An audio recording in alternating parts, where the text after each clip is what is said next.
स्वागत है आपका बिहार न्यूज में। मैं हूं आपके साथ मैसर आलम और आप देख रहे हैं केडीवी लाइव। दोस्तों, आज हो चुका है 18 सितंबर 2024। तो आज बिहार की ताज़ा तरीन खबरें लेकर आए हैं आपके लिए। तो चलिए दोस्तों, शुरू करते हैं आज बिहार की टॉप न्यूज़। दोस्तों, तेजस्वी की दुबई यात्रा को लेकर बिहार में सियासत शुरू है। तेजस्वी यादव अगले सप्ताह परिवार के साथ दुबई की यात्रा पर जाने वाले हैं। तेजस्वी की दुबई की यात्रा पर डिप्टी सीएम सम्राट चौधरी ने कहा कि राहुल गांधी हो या लालू परिवार सब दिखावा करते हैं। ये लोग 5 दिन यात्रा करते हैं और 25 दिन विदेशी दौरे पर रहते हैं। तेजस्वी यादव के चल रहे आभार यात्रा के पहले चरण के बाद आगे की यात्रा से पहले विदेश जाने को लेकर विपक्ष सवाल खड़े कर रही है। दिल्ली के मुख्यमंत्री केजरीवाल द्वारा इस्तीफा दिए जाने को लेकर सम्राट चौधरी ने कहा कि इसे नाखून कटाकर शहीद होना कहते हैं।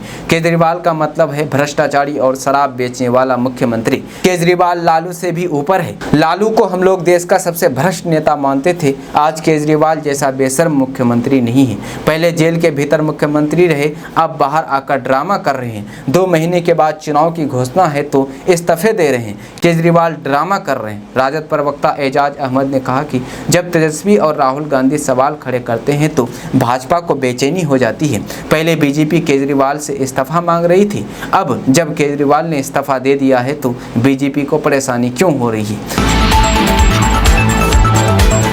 दोस्तों, पटना के दानापुर में चोरों ने बीती रात रिटायर बैंक मैनेजर और रेलवे कर्मी के फ्लैट में चोरी कर ली। चोरों ने ताला तोड़कर 1 लाख नगद समेत 50 लाख से अधिक की संपत्ति पर हाथ साफ किया है। घटना दानापुर थाना क्षेत्र के सगुन रखोल रोड आर के पुरम रोड स्थित रामदयाल इंकलेव अपार्टमेंट की है। वहीं चोरों ने जिस तरह से घटना को अंजाम दिया है उससे कयास लगाया जा रहा है कि पहले चोरों ने रेकी की होगी। इसको लेकर ब्लॉक ए के फ्लैट संख्या 205 निवासी और सेनावृत्त रेलवे कर्मी घनश्याम सिंह की बेटी स्वीकृति ने स्थानीय थाने में चोरों के खिलाफ लिखित शिकायत की है। सूचना पर पहुंची पुलिस मामले की छानबीन में जुट गई है। सीसीटीवी फुटेज खंगाला जा रहा है। बताया जा रहा है कि वारदात के समय अपार्टमेंट का गार्ड सो रहा था। इस संबंध में दानापुर थाना अध्यक्ष प्रशांत कुमार भारद्वाज ने बताया है कि चोरों के द्वारा थाना क्षेत्र के एक अपार्टमेंट के 2 फ्लैट में चोरी हुई है। आसपास के लगे सीसीटीवी फुटेज को खंगाला जा रहा है। दोस्तों, बिहार के पूर्णिया में एक युवक ने अपनी पत्नी को हथियार के बल पर बंधक बना लिया। इस दौरान उसने कट्टा निकालकर फायरिंग भी की। युवती मौका देखकर आरोपी के चंगुल से भाग निकली और दूसरे कमरे में जाकर छिप गई। सूचना पर पुलिस मौके पर पहुंची तो आरोपी ने घर पर पेट्रोल छिड़क दिया और जलाने की धमकी देने लगा। हालांकि पुलिस ने युवक को गिरफ्तार कर लिया है। युवती बिहार के 3 बार के मुख्यमंत्री रहे भोला पासवान शास्त्री की पुत्रवधू की भतीजी है। पुलिस ने बताया कि युवक युवती ने अंतरजातीय प्रेम विवाह किया था। शादी के कुछ दिन बाद ही पति पत्नी के बीच विवाद होने लगा। करीब 4 साल से दोनों अलग अलग रह रहे थे। युवक ने पूछताछ में बताया कि इस शादी से उसके घर वाले भी नाराज थे। उसके पिता ने कहा कि उसे अपनी संपत्ति में से कोई हिस्सा नहीं देंगे। पिता की नाराजगी से वह घर छोड़कर अलग रहने लगा। पुलिस के मुताबिक दोनों ने कम उम्र में शादी की थी। लड़की अभी पढ़ना चाहती है और अलग रह रही है। पूर्व मुख्यमंत्री के पुत्रवधू सुशीला भारती ने बताया कि युवक अचानक घर पहुंचा और पूरे परिवार को बंधक बना लिया। उसने बेटी पर पिस्टल तान दी। इस बीच वह मौका देखकर भाग गई। इस दौरान उसने फायरिंग भी की। इसके बाद उन्होंने स्थानीय थाने की पुलिस को सूचना दी और पुलिस थोड़ी देर बाद उनके घर पहुंच गई थी। युवक अपने साथ गैलेन में भरकर पेट्रोल लेकर आया था। उसने घर के चारों तरफ पेट्रोल छिड़क दिया था। युवक ने 6 राउंड फायरिंग भी की। बिहार विधानसभा चुनाव में अभी करीब 1 साल बाकी है। सभी पार्टियां चुनाव की तैयारी में जुट गई है। नेता प्रतिपक्ष तेजस्वी यादव बिहार के दौरे पर हैं और कुछ ही दिनों में उपेंद्र कुशवाहा भी आने वाले हैं। संवाद कार्यक्रम के तहत दौरे पर निकले तेजस्वी यादव न सिर्फ सरकार को घेर रहे हैं बल्कि अभी से चुनावी वादे भी कर रहे हैं। उन्होंने कहा है कि अगर उनकी सरकार बनी तो राज्य में 200 यूनिट बिजली मुफ्त कर दी जाएगी।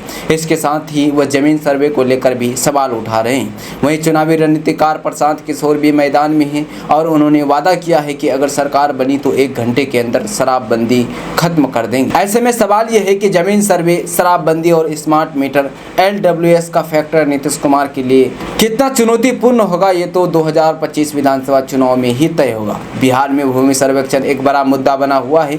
जमीन सर्वे को लेकर बीजेपी के कई नेता विरोध जता चुके हैं। पिछले रविवार 15 सितंबर को तेजस्वी यादव ने कहा था कि जमीन सर्वे में भ्रष्टाचार बढ़ गया है, स्मार्ट मीटर में भ्रष्टाचार हो हो रहा है, बिजली महंगी हो गई है, सरकार में इस और ध्यान देने वाला कोई नहीं है। दोस्तों, सोशल मीडिया पर आपने कई ऐसे मामले देखे होंगे जिसमें लोग अजीबोगरीब तरीके से शादी कर रहे हैं। ऐसा ही एक और मामला पटना से इस समय चर्चा का विषय बना हुआ है।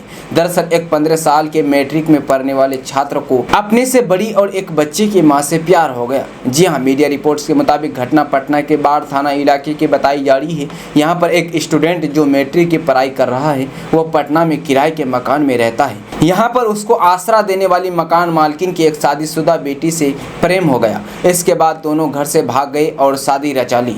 इस समय यह मामला सोशल मीडिया से लेकर हर जगह चर्चा का विषय बना हुआ है। जानकारी के मुताबिक युवती एक बच्चे की मां भी है। जानकारी के अनुसार युवती की उम्र 26 साल बताई जा रही है। दोनों ने घर से भागकर शादी रचा ली। इस बात का सच उस समय बाहर आया जब छात्र के पिता ने अपने बेटे के अपहरण की शिकायत पुलिस को दी। इसी दौरान उनका बेटा अपनी नई नवेली दुल्हन के साथ थाने आ पहुंचा। थाने में दोनों ने इस बात को स्वीकार किया कि दोनों ने अपनी मर्जी से शादी रचाई है। उन्होंने बताया कि वह घर से भागे तो उपनाथ मंदिर में दोनों ने लव मैरिज शादी कर ली। दोस्तों, बिहार के स्कूलों की बहुत जल्द कायापलट होने वाली है। जी हां, स्कूलों में पहले चरण में जरूरी निर्माण कार्य के अतिरिक्त कक्षाओं के संचालन के लिए कमरे और शौचालय बनाए जाएंगे। शुद्ध पेयजल की व्यवस्था भी होनी है। ये प्राथमिकताएं सर्वेक्षण के आधार पर तय की गई है, लिहाजा इसके लिए राशि का आवंटन कर दिया गया है। इस संबंध में शिक्षा विभाग की तरफ से एक लेटर भी जारी किया गया है जिसमें लिखा हुआ है कि विद्यालय में मरम्मति हेतु 50,000 रुपये प्रति स्कूल सभी विद्यालयों के बैंक खाते में राशि हस्तांतरित की गई है। इस राशि के तहत स्कूल में निम्नलिखित कार्य कराए जाएंगे।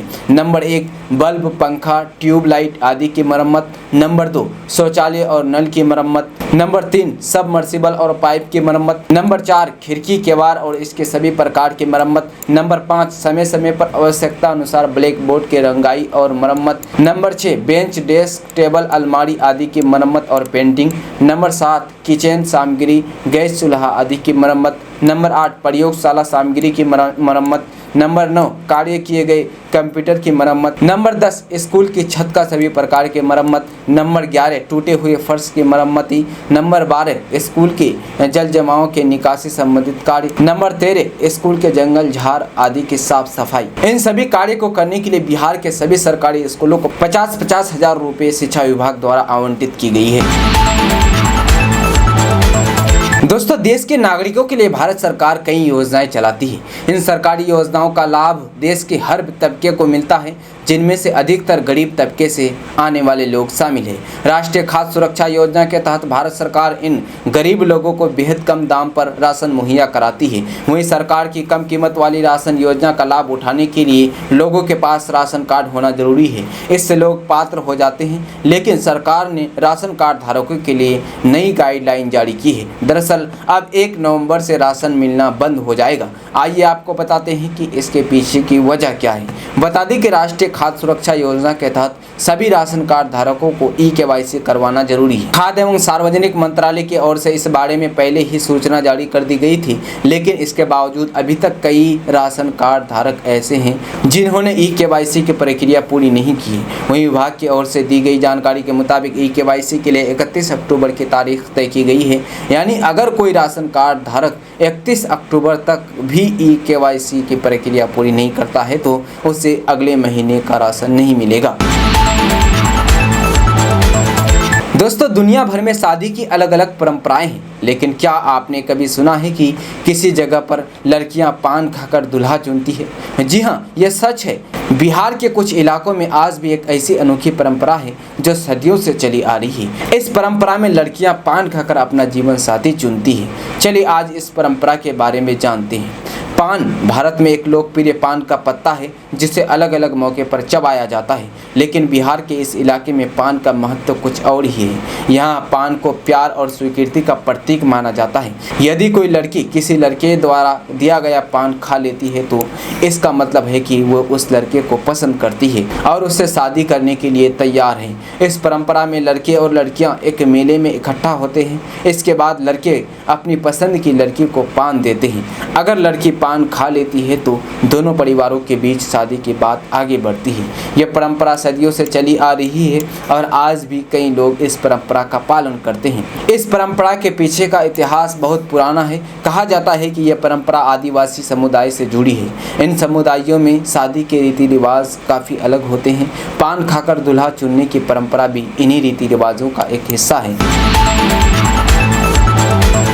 दोस्तों, पश्चिम बंगाल और उससे सटे झारखंड पर गहरे दबाव का क्षेत्र बना हुआ है। इनके प्रभाव से राजधानी समेत दक्षिणी भागों में 30 से 40 किलोमीटर प्रति घंटा की रफ्तार से सतही हवा व झोंके के साथ 50 किलोमीटर प्रति घंटा हवा का प्रवाह जारी रहेगा। बिहार में मानसून के तेज प्रभाव के कारण गया, नवादा, शेखपुरा, औरंगाबाद, रोहतास, कैमूर, भोजपुर, नालंदा, बेगूसराय, लखीसराय और बक्सर में तेज बारिश का अलर्ट जारी किया गया है। मौसम में हुए बदलाव को देखते हुए लोगों को सतर्क रहने की सलाह दी गई है। मौसम विज्ञान केंद्र पटना के अनुसार 2 दिनों के दौरान प्रदेश के अलग अलग भागों में वर्षा का प्रभाव बना रहेगा। बीते 24 घंटे के दौरान प्रदेश के अलग अलग भागों में छिटपुट वर्षा दर्ज की गई है। रोहतास के संजौली में 82.4 मिलीमीटर सर्वाधिक वर्षा दर्ज की गई। सोमवार को पटना व आसपास के इलाकों में बादलों की आवाजाही बने होने के साथ ही छिटपुट वर्षा से मौसम सामान्य बना रहा। दोस्तों, बिहार में उद्योगों के लिए अब नया कनेक्शन लेने पर नए दर से पैसे देने पड़ेंगे। बिजली कंपनी ने छोटे छोटे उद्योगों के लिए बिजली की नई दरें तय कर दी है। अब नए दर से ही कारोबारियों को बिजली का कनेक्शन दिया जाएगा। बिहार विद्युत विनियामक आयोग के फैसले के बाद बिहार में नई दरें लागू हो जाएंगी। बिजली कंपनी द्वारा अगले 2 साल के लिए नई दरों को लागू किया जाएगा। बिजली की नई दरें बहुमंजिला इमारतों, अपार्टमेंट और व्यावसायिक भवनों पर लागू नहीं होगी।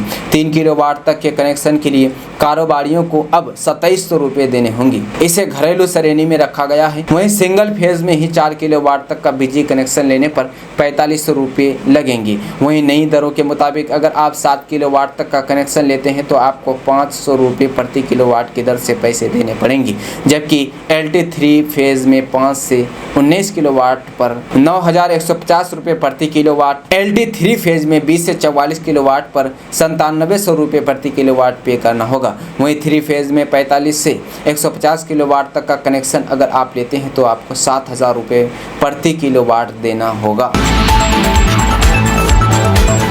दोस्तों, राष्ट्रीय जनता दल राजद के नेता तेजस्वी यादव द्वारा बिहार के मुख्यमंत्री नीतीश कुमार की सरकार पर जासूसी कराए जाने का आरोप लगाए जाने के बाद सत्तारूढ़ राष्ट्रीय जनतांत्रिक गठबंधन राजग के नेताओं ने पलटवार किया है। बिहार के उप मुख्यमंत्री विजय कुमार सिन्हा ने तेजस्वी यादव पर निशाना साधते हुए कहा कि तेजस्वी यादव जी, आपके माता पिता के अलावा आपकी पहचान क्या है? आपके माता पिता की आज तक जासूसी नहीं की गई। जनता के बीच आपकी क्या गतिविधियां हैं जिससे कि जनता आपको चाहती है कि आपकी जासूसी होगी? ये सब बेकार की बातें हैं। बिहार के जल संसाधन मंत्री और जनता दल यूनाइटेड JDU के वरिष्ठ नेता विजय कुमार चौधरी ने तेजस्वी यादव के आरोप को नकारते और उन पर कटाक्ष करते हुए कहा कि अगर कोई जासूसी कर रहा है तो सतर्क रहना चाहिए। तेजस्वी यादव द्वारा बिहार में कानून व्यवस्था की स्थिति बद से बदतर होने का आरोप लगाए जाने पर कहा कि आंकड़े बता रहे हैं कि विधि व्यवस्था की स्थिति में सुधार हो रहा है। सुशासन की पहचान यही होती है कि अगर अपराध होता है, अपराधी कानून के हवाले होते हैं।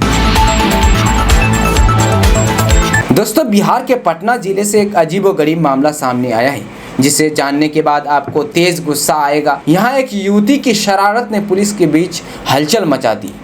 के पुरी इलाके में एक लड़की के किडनैप होने की सूचना मिली थी, जिसे लेकर पुलिस ने रात भर खोजबीन की। कई पुलिस टीमों ने युवती की तलाश की, लेकिन अगले दिन वह खुद थाने पहुंच गई। उसने बताया कि वह अपने दोस्त के साथ एक प्रैंक कर रही थी, लेकिन उसके दोस्त ने इसे गंभीरता से लेते हुए थाने में रिपोर्ट दर्ज करवा दी थी। मीडिया रिपोर्ट्स के अनुसार युवती ने इस हरकत के लिए पुलिस से माफ़ी भी मांगी। दरअसल पुलिस को सूचना मिली थी कि एक महिला का अपहरण हो गया है। शिकायतकर्ता ने बताया कि उसके दोस्त ने उसे फ़ोन कर कहा है कि बाइक सवार बदमाशों ने उसका अपहरण कर लिया है। शिकायत के अनुसार युवती ने बोरिंग रोड चौराहा से घर जाने के लिए ऑटो रिक्शा लिया था। इस बीच उसने बताया कि ऑटो में कुछ लोग उसके साथ बदसलूकी की और उसे कहीं सुनसान जगह पर छोड़ दिया। युवती ने आरोप लगाया है कि उसे आंखों पर पट्टी बांधकर बाइक पर ले जाया गया और फिर सुनसान स्थान पर फेंक दिया गया। इस घटना के बाद उसने अपने दोस्त को फ़ोन करके आप बीती सुनाई। जिससे मामला पुलिस के पास पहुंच गया। इस बीच मामले की सूचना पाकर पुलिस ने युवती की तलाश शुरू कर दी और सीसीटीवी फुटेज समेत कई स्थानों की जांच की, लेकिन रात भर की मेहनत के बावजूद युवती का कोई पता नहीं चला। अगले दिन युवती खुद थाने में पहुंच गई और बताया कि उसने अपने दोस्त के साथ एक प्रैंक किया था। दोस्तों, नेपाल के साथ साथ पड़ोसी राज्यों में हो रही जबरदस्त बारिश के कारण एक बार फिर सूबे की नदियों में उफान है। गंगा, बागमती, घाघरा व कमला बलान नदियां खतरे के निशान से ऊपर पहुंच गई है। अधवारा, कोसी, गंडक के अलावा कुछ अन्य स्थानों पर कमला के लाल निशान से ऊपर जाने की संभावना है। यदि बारिश की यही रफ्तार रही तो आधी दर्जन नदियों का जलस्तर खतरे के निशान से ऊपर जा सकता है। नदियों में उफान को देखते हुए जल संसाधन विभाग ने अलर्ट जारी कर दिया है। तटबंधों की निगरानी बढ़ा दी गई है। संबंधित अधिकारियों व अभियंताओं को रात्रि पेट्रोलिंग के निर्देश दिए गए हैं। दोस्तों, बिहार में जमीन सर्वे का काम जारी है। लोग अपनी जमीन के कागजात दुरुस्त करने में इधर उधर भाग दौड़ कर रहे हैं। पढ़ाए सभी अंचल कार्यालयों में सुबह से लेकर शाम तक लोगों की भीड़ देखी जा रही है। ऐसे में वैसे भूस्वामियों को और अधिक परेशानियों का सामना करना पड़ रहा है जिनकी पुश्तैनी जमीन के खतियान तथा बंटवारे के दस्तावेज कैथी लिपि में लिखे हुए हैं। बता दें कि आज़ादी से पहले अंग्रेजों के शासनकाल में वर्ष 1910 में जमीन का सर्वेक्षण हुआ था। उस समय जमीन के दस्तावेज एवं खतियान बनाने में कैथी लिपि का ही उपयोग किया गया था।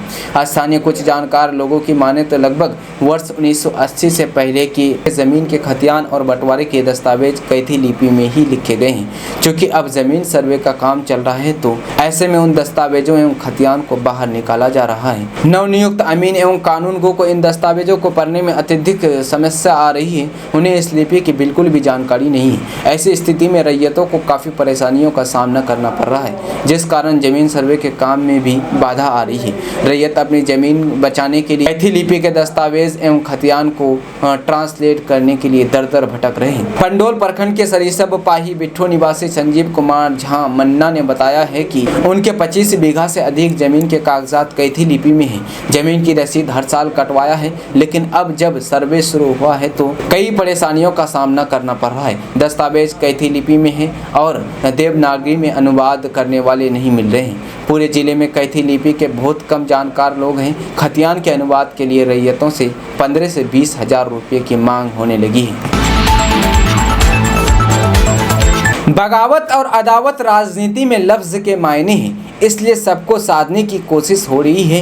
क्योंकि बगावत सत्ता के समीकरण बिगाड़ने का मादा रखती है, इसलिए नेता कह रहे हैं डरना जरूरी है। वैसे डर तो बिहार की राजनीति में भी दौड़ रहा है। ये डर जासूसी कांड का है। दरअसल बिहार में नेता प्रतिपक्ष तेजस्वी यादव का दावा है कि उनकी जासूसी हो रही है, लेकिन जासूसी करवा कौन रहा है, इस सवाल पर बिहार की राजनीति में बड़ा उबाल है। तेजस्वी यादव ने मुख्यमंत्री नीतीश कुमार पर जासूसी का आरोप लगाया है। तेजस्वी यादव ने शनिवार 14 सितंबर को मधुबनी में कहा कि हमारी पार्टी की मीटिंग में सीआईडी और स्पेशल ब्रांच को सीएम नीतीश कुमार भेज रहे हैं। हमने मीटिंग में उनको पहले पत्रकार समझा, लेकिन वो फोटो या वीडियो लेने के बाद कहीं गए नहीं, मीटिंग में जमे रहे। बाद में उन्होंने अपनी पहचान बताने के लिए अपना आईडी कार्ड दिखाया, तब उनकी पहचान उजागर हुई।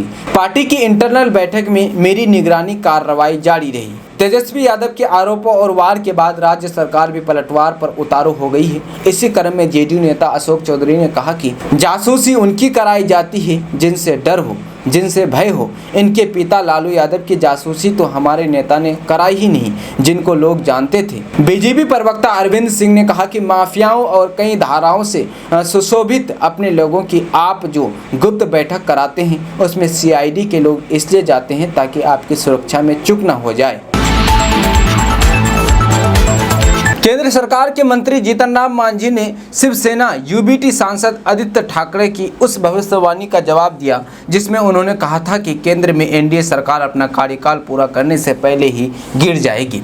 मांझी ने कहा कि एनडीए सरकार अपना तीसरा टर्म पूरा करेगी और नरेंद्र मोदी अगली बार भी प्रधानमंत्री पद की शपथ लेंगे। जीतन राम मांझी ने शिवसेना यूबीटी के नेता उद्धव ठाकरे पर तंज कसते हुए कहा कि वो भविष्यवक्ता है क्या? अगर है तो पहले अपना भविष्य देख ले। मांझी ने दावा किया है कि नरेंद्र मोदी अगली बार भी प्रधानमंत्री पद की शपथ लेंगे।